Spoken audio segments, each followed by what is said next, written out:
Kita ke nikel Konawe yang disedot hartanya oleh negara Tiongkok, yang semua ini dibuka jalan besar-besaran oleh pejabat yang ternyata ngakali pemimpin tertinggi. Hal ini sesungguhnya melanggar pasal 33 Undang-Undang Dasar. Sesungguhnya hal ini kita harus ingatkan. Kita ingatkan pelajaran bernegara agar generasi New Mind paham bernegara, terutama calon pejabatnya nanti. Jangan terlalu berpolitik cara menjalankan negaranya seperti dalam 20 tahun terakhir. Dalam bernegara ada 7 panji yang harus seimbang diurusinya. 7 pilar tersebut adalah ideologi, politik, ekonomi, sosial, budaya, pertahanan, dan keamanan. Saat ini 80% adalah politik, sisanya ekonomi, sisanya lupa. Kalau boleh dipentingkan, maka sesungguhnya pertahananlah yang harus nomor 1, karena melindungi hajat hidup dan tumpah darah Indonesia itu di departemen ini, di Departemen Pertahanan. Ini kalau Menhannya dan pemimpin tertinggi mengerti bernegara ala negara superpower, maka inilah harusnya yang dikedepankan.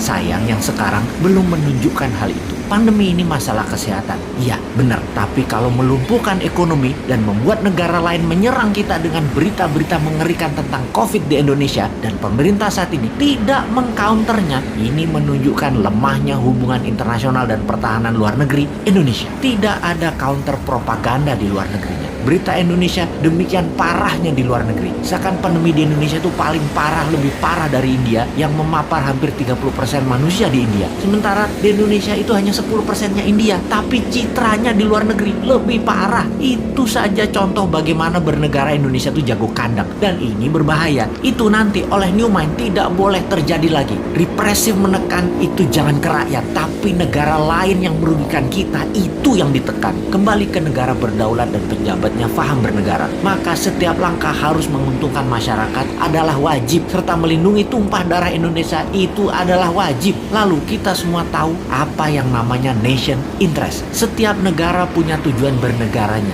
Demikian juga negara besar seperti Tiongkok. Negara ini mau menantang Amerika sebagai New World Order, sebagai sheriffnya dunia. Di kampanyenya mereka selalu manis, tidak mau perang tapi maunya dagang. Dan ternyata dagangnya selalu menguntungkan Tiongkok lebih banyak dan mengambil bahan baku negara lain. Tetapi propagandanya manis, Tiongkok mau bantu, Tiongkok bantu. Sungguh, kalau negara mau menjadi negara superpower, maka negara tersebut harus ada yang didominasi. Makanya Tiongkok yang telah mendominasi perdagangan dunia, mendominasi distribusi dunia, mendominasi produk murah, mau mendominasi energi yang namanya baterai. Untuk mendominasi baterai, mereka perlu nikel. Untuk itu, nikel terbesar di dunia hanya ada di Indonesia. Mereka mainkanlah. Pokoknya bagaimana caranya bikin semua orang silau, tak melihat niat jahat tadi, yang terlihat nolong pindah gede-gedean tambang nikel dan pabrik smelter, mengambil secepatnya bahan baku Indonesia mumpung masih berkuasa dan dibukakan jalan. Dijanjikannya Indonesia akan punya pabrik baterai, tapi bahan bakunya dihajar habis dulu sampai habis. 3 tahun lagi rasanya cukup buat mereka hajar habis tambang tersebut dan menjadikan Tiongkok punya cadangan selama 20 tahun ke depan untuk jadi raja baterai dunia. 90% keuntungan nikel adalah kalau dijadikan baterai, dan itu strategi Tiongkok. Sementara